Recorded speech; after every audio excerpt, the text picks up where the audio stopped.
dan terasa indah bila kita terbuai dalam alunan cinta. Sedapat mungkin terciptakan rasa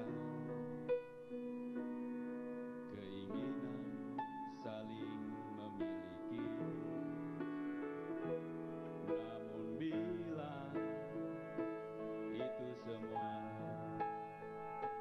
dapat terwujud dalam satu ikatan cinta, tak semudah seperti yang pernah terbayang menyatukan perasaan kita.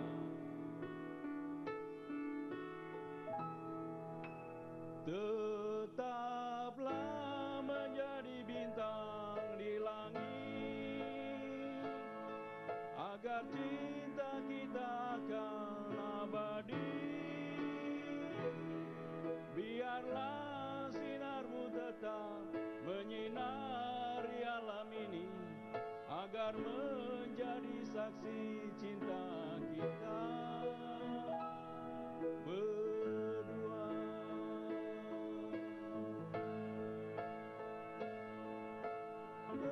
Berdua.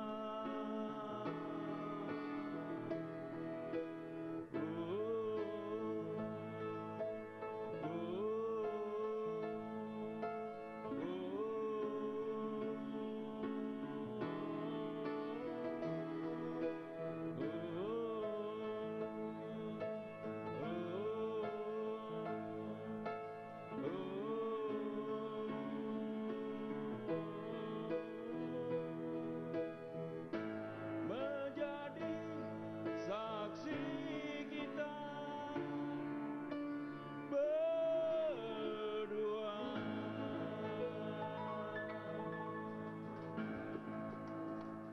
Biasa ini Mas Pram. Selamat datang. Terima kasih nih Mas Pram sudah ya. Ini sudah berjuang ya menerobos hujan nyampe Jak TV begitu ya. Tapi tadi lagunya itu kasih tak sampai ya judulnya kan. Ya, dalam hidup itu banyak kasih-kasih yang tidak sampai dan harus sampai. Nah, ya. Ada yang tidak sampai mungkin karena kabarnya kan sempat mau masuk kabinet begitu. Oh enggak, kalau itu enggak. Enggak ada hubungannya ya Enggak sama ada itu. Oh ya, enggak nyambung berarti ya. Bukan itu yang tidak sampai. Bukan. Tapi kan ini ya pemirsa, tokoh kita malam ini adalah politisi senior PDIP ini, Pramono Anung ya. Pramono Anung ini memang dikenal politisi, bisa dikatakan politisi matang begitu ya. Dari komentar-komentarnya ini berbeda mungkin dengan ada politisi yang komentarnya kontroversial. Ini kalau Mas Pram ini kan lebih substantif gitu. Nah ini apa berkaitan dengan backgroundnya Mas Pram ini yang komunikasi ya? Saya ini sebenarnya Rama S1 saya ITB, Teknik ITB Pertambangan, ya? S2-nya itu Ekonomi, tapi S3-nya Komunikasi, Prof. Jadi saya ikut Prof Cipta ini. Tiga-tiganya lain bidang, jadi saya hebat sekali. S1, 2, 3 lain bidang, hebat. Lain bidang. Iya. Tapi alhamdulillah kumlot gitu. Wah, itu. Ya, malam ini kita juga ditemani oleh Profesor Cipta Lesmana ya, yang juga pakar komunikasi. Jadi ada dua pakar komunikasi nih ya saat ini ya. Dua-duanya komunikasi politik. Tapi mungkin Profesor Cipta juga mengomentari nih komentar-komentar Mas Pram ya. Ya tentu saya sudah lama kenal Mas Pram ya, kenal lama. Mas Pram saya lihat ya dia cool, tenang, jarang. Politisi biasanya sering emosional. Saya sering lihat waktu Mas Pram keluarkan pernyataan-pernyataan pers gitu ya, tetap gitu. Dan dia bisa berkelit. Ada masalah apapun yang sudah saya lihat jawaban-jawabannya bisa berkelit gitu. Mungkin saya nggak bisa gitu ya. Jadi sedikit kelainannya Mas Pram. Makanya gitu. tadi itu, Makanya cocok, cocok dia menjadi lobbyis, cocok sekali saya kira ya. Mungkin salah satunya di PDIP gitu ya, yang punya karakter politisi seperti Mas Pram saya lihat gitu, cocok dia. Dan ya saya baca di koran-koran Mas Pram ya berhasil ya. Ya saya kira kita semua pihak ya senang gitu ya. Senang artinya rujuk lagi nih loh, KMP sama KIH. Kita nggak bisa bayangkan kalau ini perang terus bagaimana. Rakyat yang korban, saya juga jadi korban. Itu mungkin nanti bisa diceritakan ini oleh Mas Pram ya, karena ini bisa dikatakan tokoh kunci gitu ya, juru lobby. Kita mau tahu kuncinya bagaimana. Kuncinya gimana bisa mendamaikan dua yang tadinya seperti kucing dan anjing ini. Luar biasa. Jadi sebenarnya awalnya begini ya, dalam politik itu ketika ada ketegangan dari dua kelompok, itu harus ada orang yang mengambil posisi menjadi mediator dan dengan sabar berkomunikasi dengan siapa saja. Dan kebetulan saya juga teman-teman di KMP Koalisi Merah Putih kan praktis saya kenal deket, Prof. Teman sebetulnya. Mulai dari Pak Ical, Pak Hatta, Pak Prabowo sendiri, Pak SBY, kemudian juga Anies Mata. Ini kan teman. Jadi ketika teman itu selalu ada trust. Maka dua hal yang kemudian kemarin itu orang menganggap bahwa tidak ada titik temu, menurut saya sebenarnya kuncinya bukan di pembagian jumlah alat kelengkapan. Yang paling berat adalah pencabutan pasal. Jadi ada dua pasal, yaitu pasal 74 dan 98 itu.